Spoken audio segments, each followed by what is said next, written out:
بسم اللہ الرحمن الرحیم ان اللہ وملائکتہ یصلون علی النبی یا ایہا الذین آمنوا صلوا علیہ وسلموا تسلیما۔ بے شک اللہ تعالیٰ اور اللہ تعالیٰ کے فرشتے حضرت محمد صلی اللہ علیہ وسلم پاک پر درود و سلام بھیجتے ہیں۔ اے ایمان والو، آپ کے لیے بھی بہتر ہے آپ بھی پیارے آقا رحمت للعالمین حضرت محمد صلی اللہ علیہ وسلم پاک پر درود و سلام بھیجو۔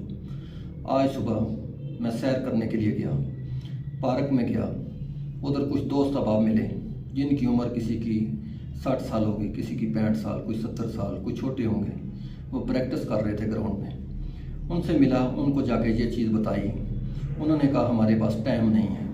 میں نے کہا کیوں؟ کہتے کپڑے صاف نہیں ہیں ڈاکٹر صاحب، آپ ہمیں نہ سنائیں۔ میں نے کہا کپڑے صاف نہیں تو کوئی بات نہیں، پھر کیا ہوا، دروشی تو سنیں۔ ہمارے پاس یہ ٹائم نہیں ہے کہ ہم رات کو جاگتے ہیں، کام کرتے ہیں۔ میں نے کہا آپ نمازیں پڑھتے ہیں؟ انہوں نے کہا ہم نماز بھی نہیں پڑھتے۔ کام کریں کہ نماز پڑھیں؟ مہنگائی اتنی ہو گئی ہے کہ نہ تو ہم نماز پڑھ سکتے ہیں نہ کام کر سکتے ہیں۔ میں نے کہا کہ مہنگائی کا اس سے کوئی تعلق نہیں ہے۔ آپ نے پیارے آقا حضرت محمد صلی اللہ علیہ وسلم کے حکم کے مطابق جو اللہ نے قرآن مجید میں حکم فرمایا، آپ نے 5 نمازیں آپ پر فرض ہیں۔ چلو آپ تہجد نہیں پڑھ سکتے، باقی چیزیں نہیں کر سکتے، آپ نماز تو پڑھیں۔ آج آپ کی موت واقعہ ہو جائے تو آپ کیا کہیں گے کہ ہمارے کپڑے پلیت ہیں؟ آپ کھانا کھانے لگے کہتے ہیں ہمارے کپڑے پلیت ہیں، آپ کھانا بھی کھا لیتے ہیں، ہر کام آپ کر لیتے ہیں، گھر کے سارے کام کر لیتے ہیں۔ ماشاءاللہ آپ مجھے بہت اچھے لگ رہے ہیں، سارا کچھ ٹھیک ہے، آپ کے گھر بار ٹھیک ہے، پھر بھی آپ کہہ رہے ہیں ہمارے پاس ٹائم نہیں ہے۔ آپ کی کسی کی کچہری بازار میں دکان ہے، کسی کی بوانا بازار میں دکان ہے، کوئی کاروبار کر رہا ہے، کوئی کسی فیکٹری میں کاروبار کر رہا ہے۔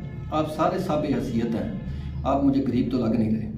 نہیں ڈاکٹر صاحب بس ہمارے پاس ٹائم نہیں ہے، آپ ان باتوں کو چھوڑیں، ہمارے پاس ٹائم نہیں ہے۔ میں نے کہا ٹائم تو ہوتا ہی نہیں ہے، ٹائم تو کسی کے پاس بھی نہیں ہوتا۔ آج موت واقعہ ہو جائے، کیا آپ کا جنازہ ہو جائے گا؟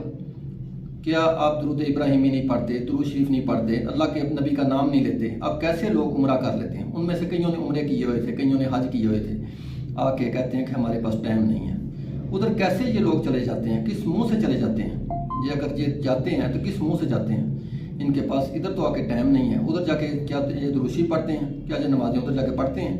یہ اگر واپسی آ کے نہیں پڑھتے تو کیا ان کے حج اور عمرے بالکل صحیح ہیں؟ میرے حساب سے تو جو فرض نمازیں چھوڑتا ہے اس کی کوئی چیز بھی نہیں ہے، اس کی ساری ادائیگیاں ختم ہو جاتی ہیں۔ اللہ تعالیٰ سے دعا ہے کہ اللہ تعالیٰ ہمارے ان سب بھائیوں کو ہدایت دے، اللہ پاک انہیں سیدھے رستے پر چلائے، اللہ پاک انہیں سمجھنے کی اور عمل کرنے کی توفیق عطا فرمائے، اللہ تعالیٰ انہیں صراط مستقیم پر چلنے کی توفیق عطا فرمائے، اللہ انہیں استقامت عطا فرمائے۔